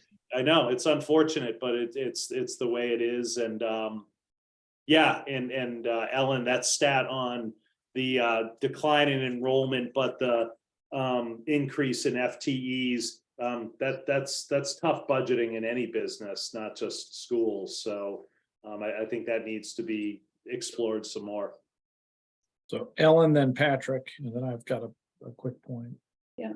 So Mike, Mary and Jean can attest, I love doing data analysis. It's kind of like She my thinks hobby. it's fun. She I thinks think it's it's, I fun. think it's fun. So I would be happy if we want to, you and I want to go offline and we map out exactly what we think we want to look at. And I'm happy to do all the research on DESE because it's all there and they do break it out by function, not just per pupil overall, but the administrative cost per pupil, the instructional cost per pupil, things like that. We can look at a lot of different metrics and just come up with a good little hit list. And I'm happy to work on that. Civics is now a requirement in 8th grade. Yeah. So the state put that in. So good news, in 8th grade, they'll learn some civics. And I know that in the high school, they're looking at adding, we used to call it business class, but my kids took, oh gosh, Mary, who was Miss Almeida, she taught principles of finance. And the kids learned real life budgeting, real life spending, expenditures, mortgage rates, how to calculate loans and all of that. We had in the 7th grade at Cohasset when I was back in the olden days when I was there. Yeah, it had been a high school elective for quite some time. And I think they're trying to bring it back. Well, they should. Every kid should know what it means to put money on a credit card and how long that takes to pay off and things like that. And Ellen, I'm a rare person who enjoys data analytics too. So I would that would be great to collaborate on that. Right. Awesome. Patrick, can I just sneak in for a second? Yeah, my point's gone by the wayside, so. A couple of things in sort of opposite order of importance with respect to both civics and personal management, personal finance. Every Eagle Scout who you see at graduation has earned the personal management merit badge, which may be the best one they give because they teach you little things like don't carry credit card balances. It's just indispensable practical knowledge. A much broader point, but particularly if our sort of data-driven members are getting together, and this is not for this budget cycle, of course. And I don't know how it might play into the, the educational statistical output, but 11 years ago, Cohasset was one of 6 districts in the Commonwealth whose high school used block scheduling. I know that one of those 6 abandoned it in about 2016. I don't know how many others have dropped it. I don't know if any others have picked it up. I would be interested, if it's possible to do so, to decide if you have 250 something school districts in the Commonwealth, and we're one of 5, maybe, that runs its school on this basis, whether that's something that should get another look, both from a finance side, where I have a fairly strong suspicion that block scheduling results in more required FTEs than traditional scheduling and some of the other incredibly complicated hybrids of the schedules that I suspect most of us are familiar with. And whether educational outcomes are based on it. None of my kids went to the high school, so I didn't see it firsthand. But I do understand that it has positives, but clearly if it had lots of positives, more districts would have it than 4 or 5 out of 250. And I don't know whether that's a question the school committee wants to deal with or the administration, but I think it's a valid question, and undoing it requires an enormous amount of effort by the committee, with the union, with all kinds of things. But I think that may not be a question a lot of people in Cohasset ask, is why are we this outlier in the way that we deliver high school education? Are we onto something that everybody else ought to be, and it's great, but or not? I don't know. So let's table that for now. It's not going to affect this year's budget. Jean. It's interesting that you bring up block scheduling, because that was one of my biggest campaign thought bubbles. It unfortunately is embedded in the teacher contract, and there's not really an easy way to get out of it. It's not easy, but districts have done it. Well, right. But there is language in the contract that tells how to do it. But trust me, when I tell you that you will be having a big fight on your hands. And when it was first implemented, it was supposed to be a trial period. I think it was only supposed to be for 1 year. And then once it was in, it was in. So good luck with that. And I had another thought, but I can't remember what it was, because we went on It's 9 o'clock. three different trails. It's all my fault. We've gone way over. No. Does anybody have anything else in the school conversation, or can we? I remembered what it Jane, was. She remembers what, comes okay, back. that's a grandfather back. question. Go ahead. That's a plus for me. Do we know when we are going to hear what the number is? Have you talked to Chris? I have not, Can we? yes. But not now. No. I'm just curious. I'm just curious if he already has said it, because we have not heard it. I'm not It is- sure that, I'm not sure that the number is quite the number yet, but I would Okay. imagine it's inside a fairly narrow range. Based on, the number comes from revenue projections, so. Yeah, I just think that the schools may be surprised when they find out that they have to sharpen their pencils. We're just here to help. And I- We're and I just, said we're it- just here I to said help. it to them. I said it to them. So, And they have to use the other end of the pencil. yeah. There you go. Okay, are we good? Well, no, so can I just dovetail off of Jean's comment? So let's say, and I think the school department, presents themselves very well and articulates their needs incredibly well. And as we know, the budget is always voted on in its totality at town meeting and is not segregated. And if the schools are adamant that at the bottom, they're going to come in at 4% and not their more desired 5%, and they're not going to hit the town number, does that become a separate warrant article? No, it becomes a problem. I'm not sure of the mechanics of it. I don't want to misstate anything in a public and recorded forever meeting. Mhm. So let's just, but I do not believe that somebody separates out a warrant article for an additional 1% in the school budget. I know there are things that happen and we can Okay. get some expert advice on that. But it's really not kind of our issue ultimately. We as an advisory committee are going to vote on recommending a budget. And what happens when there's a failure to have a meeting of the minds and a budget that works? I'm not sure. I have notions, but like I said, I don't want to speculate. Let's say that, what's the line from Ghostbusters? That would be bad. And it would be much, much better to get to a number better for everybody. So conceivably, you'd have some ugly floor fight at town meeting. That's a zero sum, take money from that budget and put it in the other one, but it would be bad. So hopefully, much as we did last year, we'll get to a number that works within the number and it's all good. Well, town meeting can vote it down too. They can just say, no, take it back, work on it some more. And they could, and it happens. Yeah. Not often, and it's not good. And Nope. that's not gonna, like, for example, if in another year you're gonna go off and try and borrow money, I'm guessing Mike was thinking this way. That would that would be something of a blot on one's escutcheon if you're going to borrowers and you've had that kind of a shenanigan. But I think probably public speculation about that isn't really helping. So I'm gonna stop talking, I think. Mary?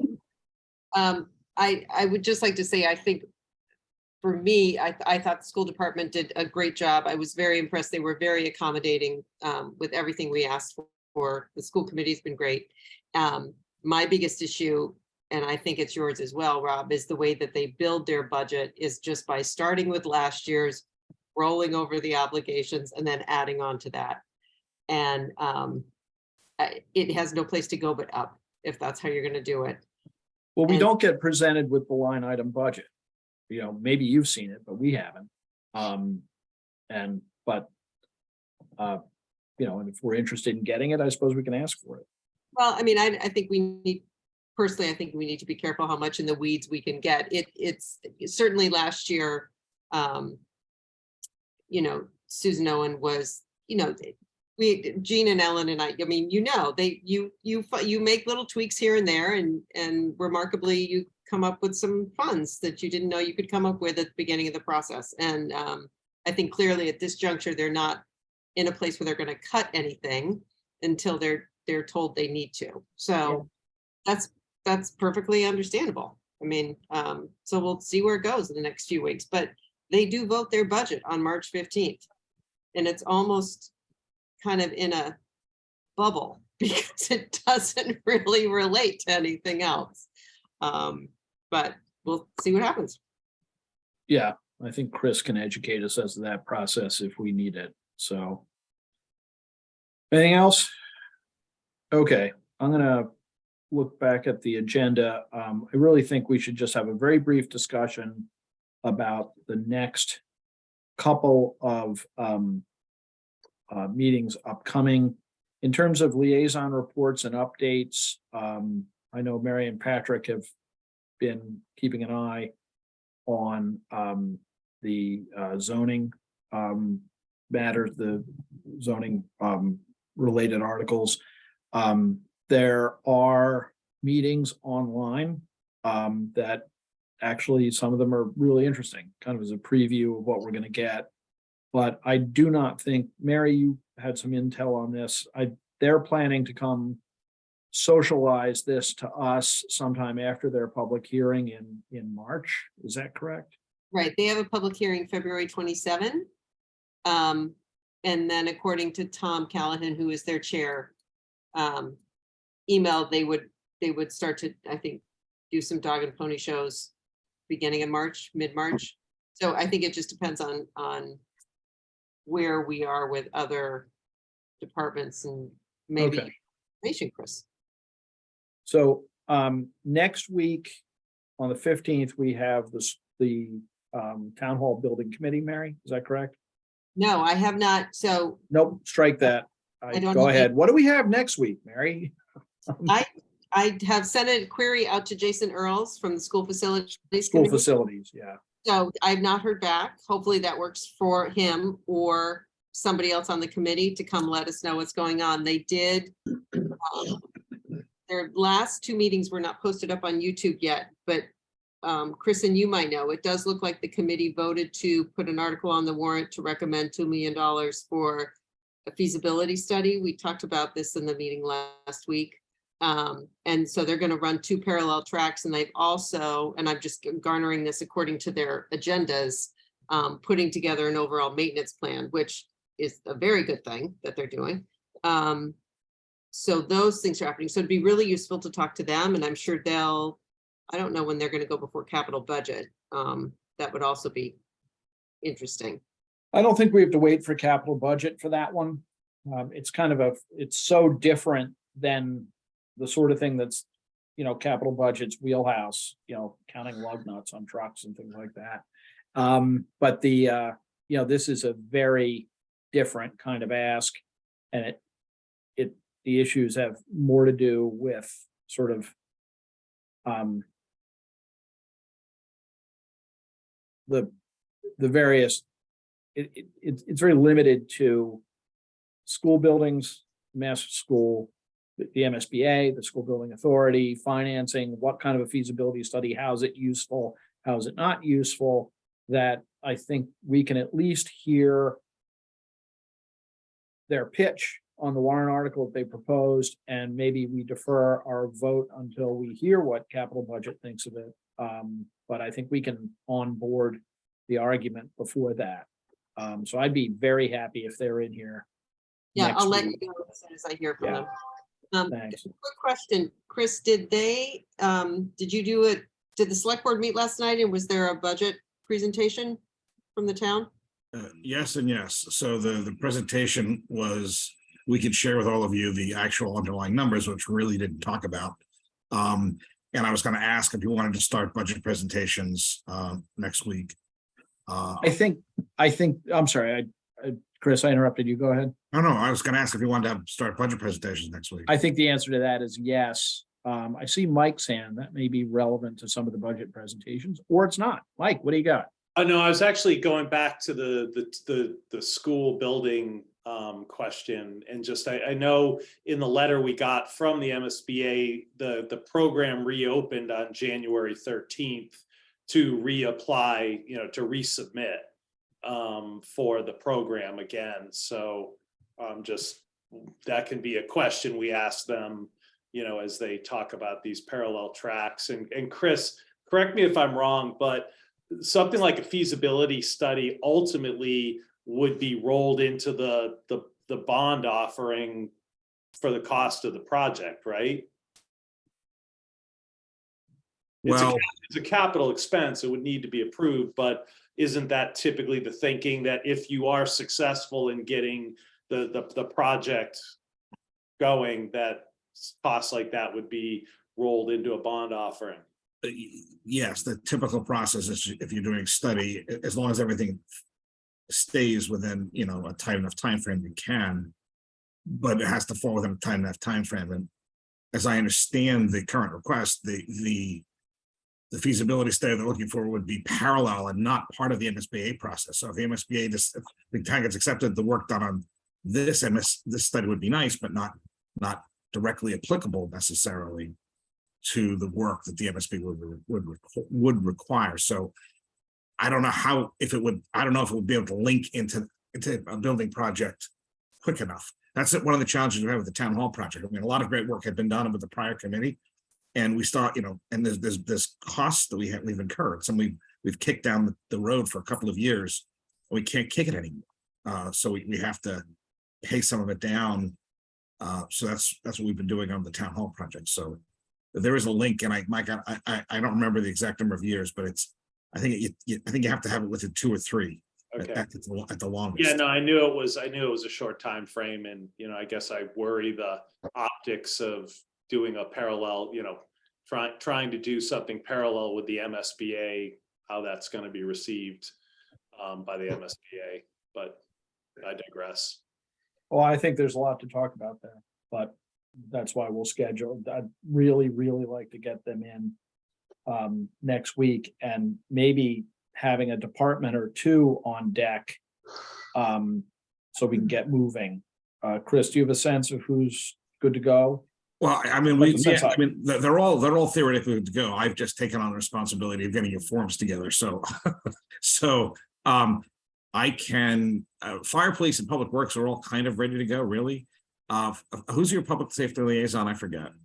Mike, I've met with both chiefs about their budget, so I do need to go back to Chief Quigley because I met with him before the sort of rash of events that started happening in the middle of December, but I've met with both chiefs on their budgets.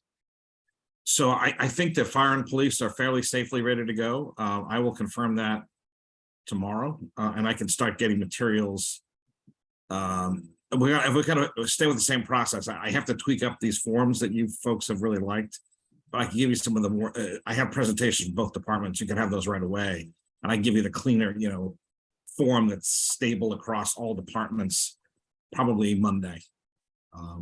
So you'll have at least. I mean, you'll have all the materials background, but you'll have like the standard forms in advance of the meeting. So would that work? oh, I think so. Okay. The question really is just air traffic control, and I'm really mostly concerned about the meeting next Wednesday. I don't want to waste anybody's time. So if we have the school facilities committee come in and we kind of subject it to maybe a hard timeline and have one of the public safety.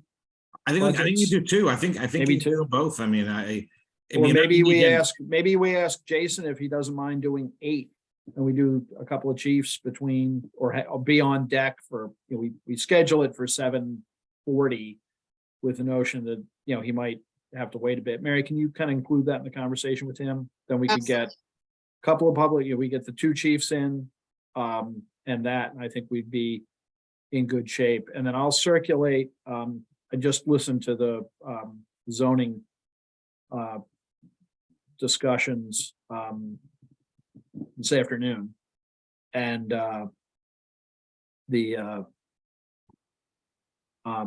you know, I just get the sense they're going to get to us a little later, but I'll circulate some kind of a proposed schedule from here on out, and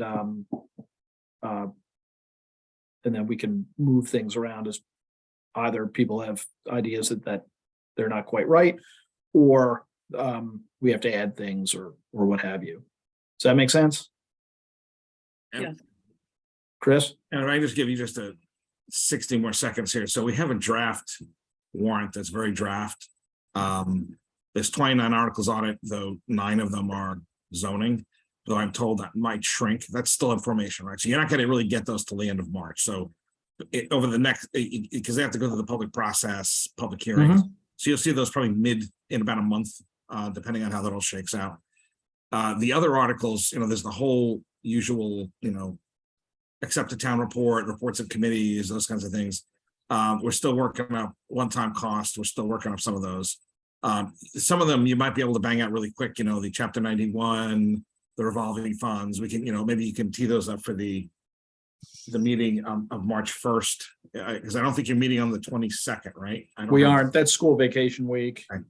And then, in fact, I could even get you some of those on the 15th if you want. You know, the ones that aren't, you know, there's the real estate exemptions, there's the Chapter 91.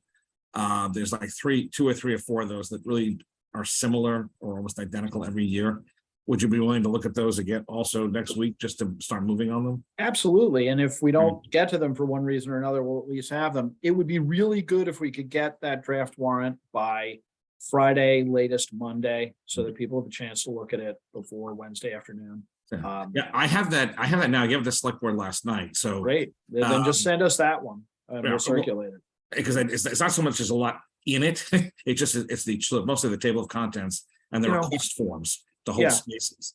That gives us the basic structure of what we're gonna be doing. As you point out, if we can knock out a half a dozen of the housekeeping ones early, it's a half dozen things we don't have to do in a big fat hurry at the end. So, And the select board is scheduled tentatively to meet with, so they've already teed up some of their conversations for the 28th. So for example, I have a meeting on Monday with the South Shore VOTEC. They have a proposal to expand the district to include Marshfield. yeah, they want to bring in Marshfield. Yeah, so they're meeting with me and the other managers in the group on Monday. We're doing a Zoom call. That's something you can get it fairly easily too. The select board's going to hear that on the 28th, just so they understand what it is. And they're scheduled to have the town hall building committee is scheduled that day to give them their update, which should be with their updated polished cost estimates at that point. And so you might be able to get them on the 1st of March as well, just from a timing perspective. And then of course, long range fiscal planning is still ongoing too. So the next couple of weeks will be, and Fields and Courts was a meeting tonight, I think, on that. Yeah, So, Greg was, so. so there's a lot of moving pieces over the next couple of weeks, which will crystallize what will actually appear on a warrant. I think. Yeah, I mean, if there are potential articles relating to specific things like Fields and Courts, a placeholder for them, just so we know what's coming. And for those of us who are interested, the opportunity to tune in.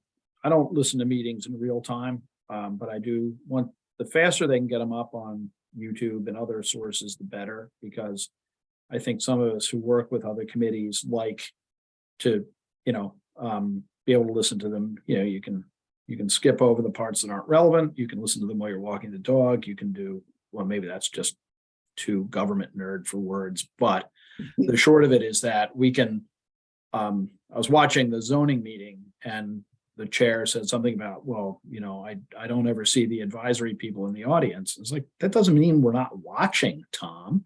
we're just watching at different times, I think. I mean, at least I'm not. And I mean that in the best humor. We are paying attention. And having those meetings available, I sent Mary a link earlier today because, there are things that if you hear them before they come to us, they sharpen our questions, they make us be able to do our job a little bit better. But I wouldn't expect anyone, to sit through them all because it's just a colossal time commitment. But that said, Chris, why don't you and I talk later in the week about getting that warrant around, and let's assume that we get school facilities and 2 chiefs next Wednesday. And next Wednesday, I'll sit down, I'll circulate the schedule form and we'll fill in the roster as best we can for the rest of the run out to town meetings. That work for everybody? Yes. Cool. All right. I don't think we have any minutes, or if we do at this hour, I'm just inclined to, thanks, Ellen, let them go till next week anyhow. There's nothing unanticipated that I can imagine, so motion to adjourn, anybody? I'll move to adjourn at 9:21. Second, Mike, vote by roll call. Gina Stino, Aye. Mike Barclay, aye. Fran Collins, Aye. Patrick Kennedy. That's a yes. Ellen Mar, Aye. Mary McGoldrick, A real eye. Mary, Aye. and Meg Wheeler. Aye.